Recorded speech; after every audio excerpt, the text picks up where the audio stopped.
Tu sais, c'est sûr que pour le moment, là, tout le monde est en mode réaction. On cherche qu'est-ce qu'on doit faire, on cherche qu'est-ce qui est permis, qu'est-ce qui ne l'est pas, si on peut opérer, si on peut livrer à distance, si on peut.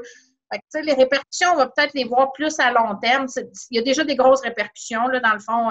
Les commerces qui ont fermé, qui ont dû mettre du monde au chômage, renvoyer du monde à la maison, ça a des impacts quand même grands. Ben, c'est sûr que nous, ce qu'on a commencé à faire, surtout, on a instauré un groupe Facebook qui s'appelle COVID-19 Info Entreprise Témiscamingue pour que nos entrepreneurs le plus rapidement annoncent leur changement de service causé par la pandémie parce qu'on sait que Facebook est un vecteur vraiment très important, d'informations très important ici au Témiscamingue pour rejoindre la population. Donc, c'est un groupe dans lequel les entrepreneurs du Témiscamingue peuvent annoncer tous leurs changements de service causés donc par la pandémie.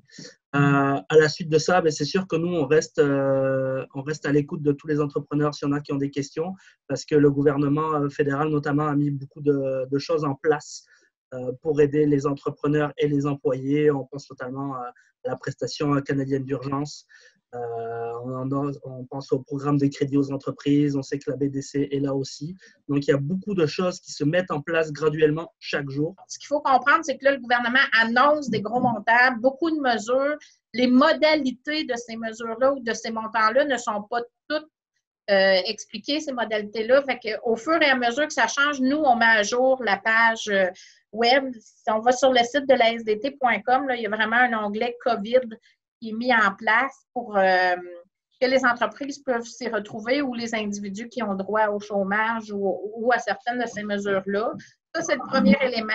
Deuxième élément qu'on est en train de travailler aussi, c'est toutes les entreprises qui sont ouvertes actuellement. Tu sais, je pense que les commerçants, les entreprises du Témiscamingue sont vraiment bons, font preuve de beaucoup d'imagination pour continuer d'offrir les services. Et ça aussi, de jour en jour, les horaires changent, ça s'ajuste. Là, on a appris que les commerces fermaient, les épiceries fermaient les dimanches. Donc, on l'ajuste au fur et à mesure. Donc, les gens qui consultent le site web vont pouvoir le voir. C'est sûr que là, les entrepreneurs sont obligés de redoubler d'ingéniosité. C'est sûr que pour certains organismes, le télétravail, c'est faisable et facile. J'en suis un exemple, je continue en télétravail, mais ce n'est pas accessible à tout le monde. Hein. On pense notamment, je sais que les agriculteurs sont un petit peu en panique et je les comprends au Témiscamingue parce que la saison s'en vient. On pense aussi qu'ils ont la plupart saisonnière, qu'on ne sait pas si elle va pouvoir passer la frontière. Donc, c'est beaucoup d'interrogations. Il va falloir vraiment, redoubler d'ingéniosité pour continuer à faire fonctionner le Témiscamingue comme il faut. On va aussi documenter toute la question des fraudes pour les entreprises. Là, on sait qu'il va y en avoir. C'est déjà commencé. Qu'est-ce qui existe là, comme hameçonnage, comme fraude? Il y a un onglet qu'on va mettre là-dessus pour les entreprises. Fait qu'on se tient le plus possible dans la réalité.